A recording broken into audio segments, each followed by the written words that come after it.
तो कल हमने यहाँ पर ये स्लाइड के माध्यम से ये जाना था कि the voice of the silence, कि kill out all desires of life.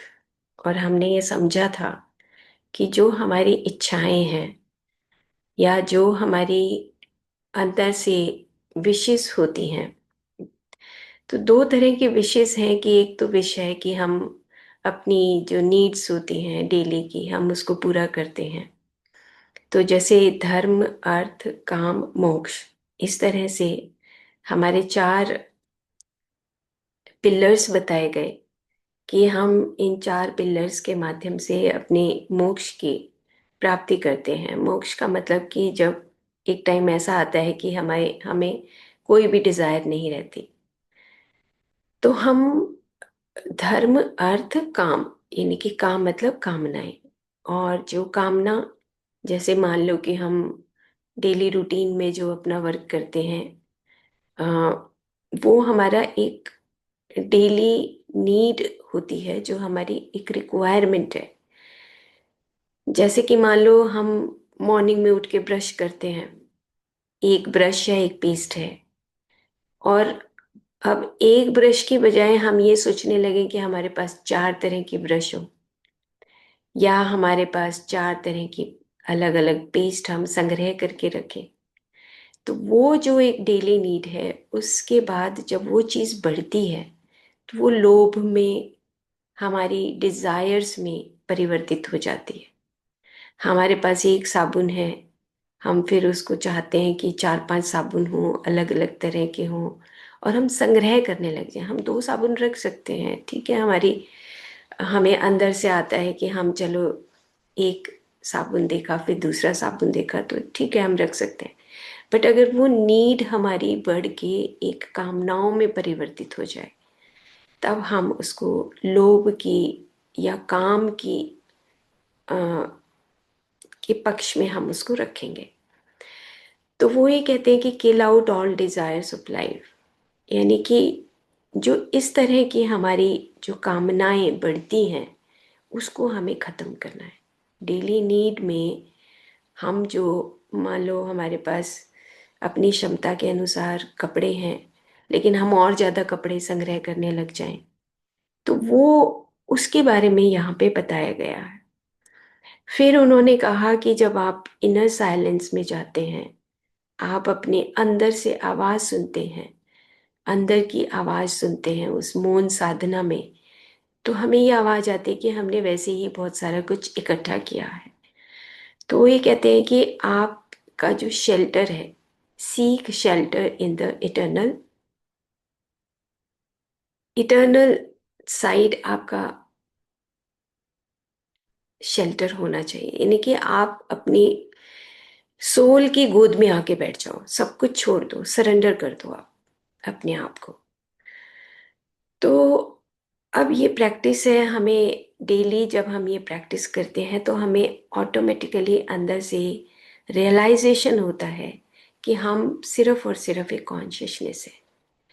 Consciousness के ऊपर जो भी हम परतें चढ़ाते हैं, चाहे वो हमारी कामनाओं की हो, चाहे लोभ की हो, क्रोध की हो, मद की हो, मत्सर की हो, अहंकार की हो, ईर्ष्या की हो, ये सारी परतें कहाँ रहती हैं? ये हमारे मन के अंदर रहती हैं। सोल के पास तो कुछ भी जाता नहीं। तो ये जब हम उस साइलेंस में जब बैठते हैं, तो हमारे अंदर से वो आवाज आती है। और वो जो आवाज है, वो हमें क्लैरिटी लाती है कि तुम सिर्फ और सिर्फ एक चेतन स्वरूप हो। तो हमारी जो प्रैक्टिस है, जब हम ध्यान साधना में होते हैं, जब हम इनर साइलेंस में, मौन साधना में जाते हैं, तो हमें वो इंद्रियों की अनुभूतियों का निरीक्षण करने का मौका मिलता है। कि तुमने आंखों से कुछ ज्यादा देखा, कानों से कुछ ज्यादा सुना, है ना। तो ये सब प्रैक्टिस हम अपने इनर साइलेंस में, मौन साधना के दौरान करते हैं। अब हम आगे बढ़ते हैं कि स्टिलनेस, कल हमने लास्ट में जो बात खत्म की थी, वो हमने स्टिलनेस से की थी कि एक ठहराव जिंदगी में हमें सीखना है। बहुत पढ़ाई कर ली, बहुत इंफॉर्मेशन इकट्ठा कर लिया, बहुत नॉलेज इकट्ठी कर ली, और ये सब जानने के लिए किया कि हम कौन हैं और हमारा पर्पस ऑफ लाइफ क्या है, या हम कहाँ जाना चाहते हैं। तो हमारा जो स्टिलनेस, एक पॉज है, जैसे आप एक प्रैक्टिस करें कि हम आंख बंद करके जब बैठें और उस क्षण को पकड़ लें, हम कि हम आंख बंद करके बैठे हैं और हम उस क्षण को पकड़ रहे हैं। तो क्षण को पकड़ने के लिए कैसे करेंगे प्रैक्टिस, कि सबसे पहले आप अपने आप को देखिए, उसके बाद आप चारों तरफ देखिए आंख बंद करके, अंदर ही अंदर, और आप देखिए कि क्या ये क्षण ठहरा हुआ है, स्टिलनेस है। तो जो वो स्टिलनेस है, उसकी जो प्रैक्टिस है, उससे हमारी जो मन है, इंद्रियां हैं, ये सब धीरे धीरे क्लीन होने लगती है, खत्म होने लगती है। कुछ भी हमें, एक टाइम ऐसा आता है कि निर्विचार की स्थिति और निर्विकार की स्थिति, दोनों स्थितियां हमें महसूस होती हैं।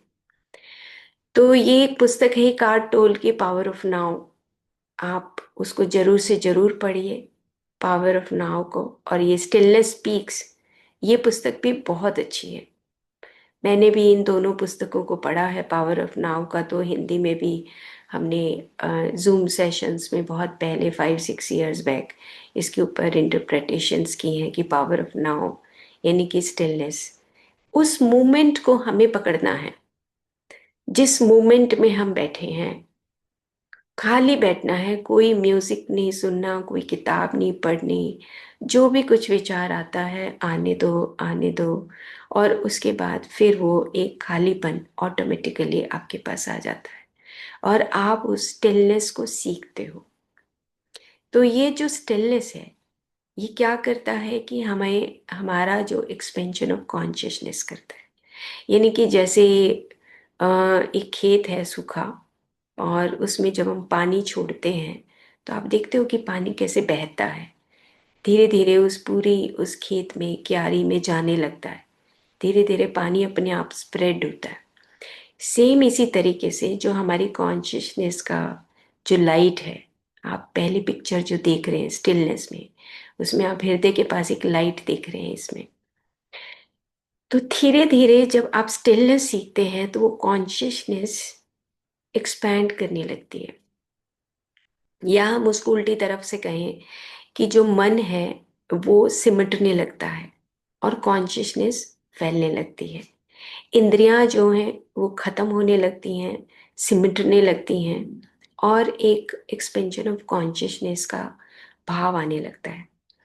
तो अगर हमने ये प्रैक्टिस कुछ सेकंड, 10 सेकंड, 20 सेकंड सीखी, कि मैं जब स्टिलनेस में होता हूँ तो अपने आप को देखता हूँ और एक ठहराव महसूस होता है, स्टेबिलिटी महसूस होती है।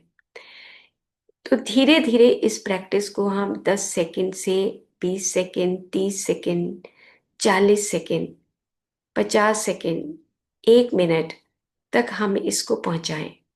तो ये प्रैक्टिस से हमारे अंदर जो हम बोलते हैं ना कि वी आर लाइट बीइंग्स, हम सिर्फ और सिर्फ प्रकाश हैं और कुछ भी नहीं है।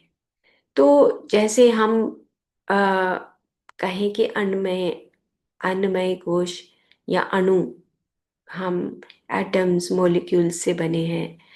और एटम्स को भी अगर हम और छोटे रूप में देखें तो उसमें इलेक्ट्रॉन्स, प्रोटॉन्स घूम रहे हैं। और जो वो इलेक्ट्रॉन्स घूमते हैं तो उसके बीच के अंदर जो अ, एक फील्ड है, इलेक्ट्रोमैग्नेटिक फील्ड, एक एनर्जी फील्ड जो घूम रहा है, वो एनर्जी फील्ड, उसका जो अ, एक पावर है, वो हमें महसूस होता है। तो ये प्रैक्टिस है कि हम कुछ नहीं हमें सुनना, नो म्यूजिक, नो बुक, कुछ भी नहीं करना, खाली बैठ जाइए आप बस।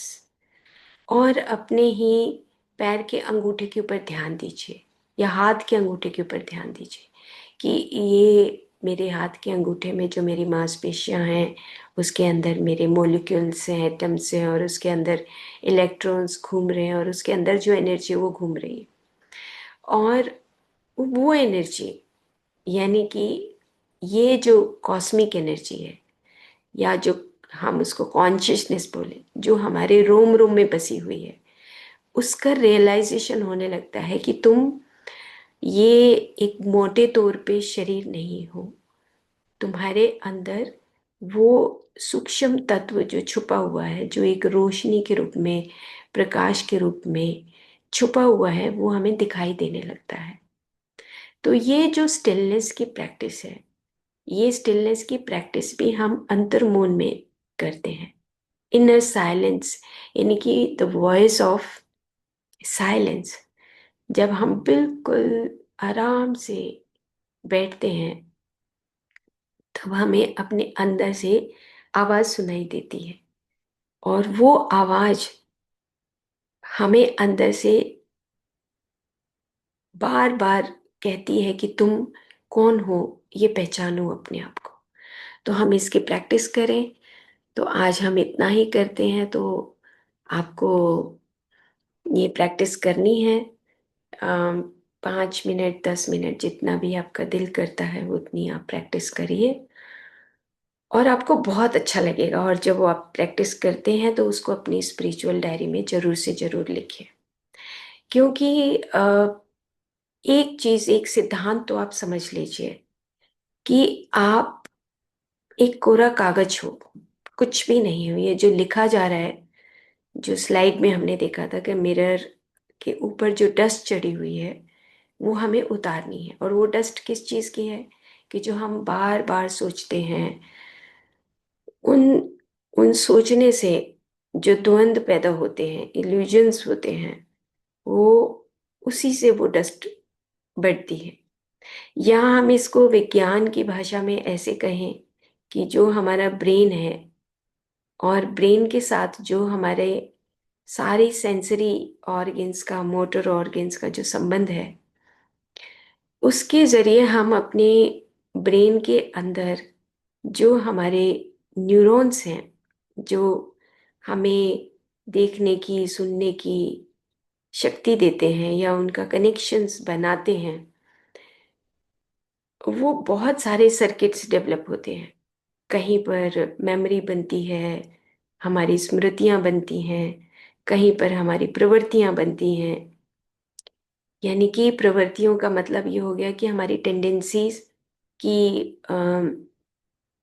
जैसे खाली बैठे हैं तो कुछ नहीं समझ आया, तो हमने फोन चला के इंस्टा देखना शुरू कर दिया, तो ये हमारी टेंडेंसी बन गई। कुछ और नहीं समझ आया तो हम किचन में जाके कुछ खाया है, ये टेंडेंसी बन गई। ये हमारी टेंडेंसी बन गई कि हमने अपने रूम को बिल्कुल ऐसे इंट्रोपी, यानी कि ऐसे उल्टा सीधा छोड़ दिया, पड़ा रहेगा कोई बात नहीं, ये एक हैबिट बन गई। तो ये हमारी जो टेंडेंसीज हैं, प्रवृत्तियां हैं, हमें अंदर से पता लगती है कि ये हमारी प्रवृत्ति बन चुकी है। तो जब हम साइलेंस में जाते हैं, तो हमें अंदर से वही कॉन्शियसनेस जब एक्सपैंड होती है, तो वो ही हमें आवाज लगाती है कि तुम्हारी जो ये प्रवृत्तियां हैं, अब तुम्हें उसको क्लीन करने का टाइम आ गया है। तो वो हमें इनर साइलेंस हमें ये सिखाता है। तो हमारे पास आखिर में क्या बचेगा? हम पहले साल से लेके अब 50 साल, 55, 60 साल के हो गए, तो हमारे पास बचा क्या?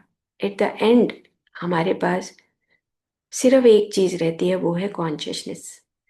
और वो चेतन तत्व, उसी के जरिए हम अगले अपने अनेक जन्मों की यात्रा करते हैं। और जितना हम अपनी उस चेतना का विकास करते हैं, उतना ही हमारे जन्मों की यात्रा भी घट जाती है। क्यों? क्योंकि हम अनुभव कर रहे हैं और वो अटैचमेंट्स को छोड़ देते हैं। तो आज क्या हुआ कि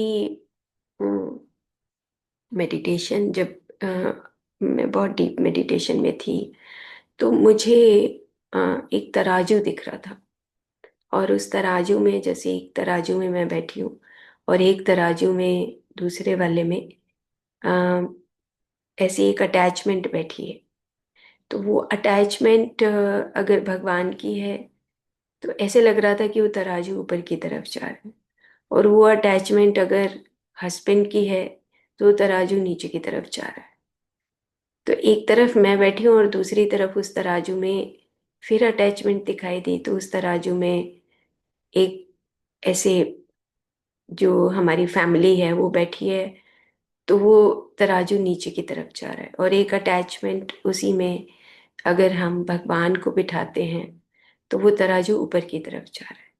तो एक हैवीनेस और लाइटनेस की अ, अंदर से एक एक्सपीरियंस हो रहा था कि जब हम अटैच्ड होते हैं किसी भी चीज के साथ, तो वो हमें हैवी बना देता है। और वो हैवीनेस उस मेडिटेशन में, या हम जब साइलेंस में होते हैं, तो हमें वो रियलाइज कराता है कि तुम अ, एक एनर्जी बीइंग हो, एक लाइट बीइंग हो, कॉस्मिक बीइंग हो, हैवी बीइंग तो नहीं हो एटलीस्ट। और हम छोड़ने की कोशिश भी करते हैं वो अटैचमेंट। तो हमारा ये प्रयास जारी रहना चाहिए कि हम वो अटैचमेंट्स, जो हम अपने घर, मटेरियलिज्म, अपनी फैमिली, इन सब से जो हम करते हैं, बट एट द एंड हम सिर्फ और सिर्फ एक कॉन्शियसनेस है। ये प्रिंसिपल है हमारा लाइफ जर्नी का। तो ये प्रिंसिपल, ये सिद्धांत हमें समझना है। और ये जो सराउंडिंग में जो अटैचमेंट्स हैं, इनको समझते हुए, यहीं पे रहते हुए हमें आगे बढ़ना है। Okay friends, thank you.